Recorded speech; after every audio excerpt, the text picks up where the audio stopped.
6 മണിയൊക്കെ ആകുമ്പോൾ ഞാൻ ആകാശത്തോട്ട് നോക്കുമ്പം നിറച്ച് നീല പ്രകാശമാണ്, വെള്ളപ്രകാശം, വെള്ളയാണ് മൊത്തം, ആകാശം മുഴുവൻ വെള്ള. എന്നാൽ ഒരു ബെഡ്ഷീറ്റ് പോലെ ഒരു അങ്കി, മാതാവിൻ്റെ അങ്കി കണ്ടു. ഞാനത് ഫോട്ടോ എടുത്ത് ഞാൻ അച്ഛനെ ഇവിടെ കാണിച്ചിട്ടുണ്ട്. ആ അങ്കി കണ്ടു. ഞാൻ ഹസ്ബൻഡിനെ വിളിച്ചുണർത്തി. ഞാൻ പറഞ്ഞു, മാതാവ് മോനെ നീല അങ്കി കൊണ്ട് പൊതിഞ്ഞിട്ടുണ്ടെന്ന് പറഞ്ഞു. എല്ലാ ദിവസവും 10 മണിക്കാണ് ഡോക്ടർ മെസ്സേജ് തലേ ദിവസമൊക്കെ പറഞ്ഞത്. അന്ന് രാവിലെ 8:30 മണിയായപ്പോൾ തന്നെ ഡോക്ടർ വന്ന് പറഞ്ഞു, മോന് പുതിയ ബ്ലീഡിങ് ഇല്ല, അവൻ ഇതുവരെയും വൊമിറ്റ് ചെയ്തില്ല, അവന് ഫിറ്റ്സ് വന്നില്ല, അവന് മറ്റ് വയലൻസ് ഒന്നുമില്ല, അവന് മെമ്മറി ഉണ്ട്, അവൻ ഇൻ്റലിജൻ്റായിട്ട് ചോദിച്ച കാര്യത്തിനൊക്കെ മറുപടി പറഞ്ഞു, ഫുഡ് കഴിച്ചു എന്ന് പറഞ്ഞു.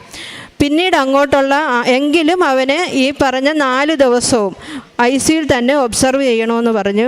അങ്ങനെ അവിടുന്ന് തുടർന്ന് പെട്ടെന്നാണ് അവന് റിക്കവറായി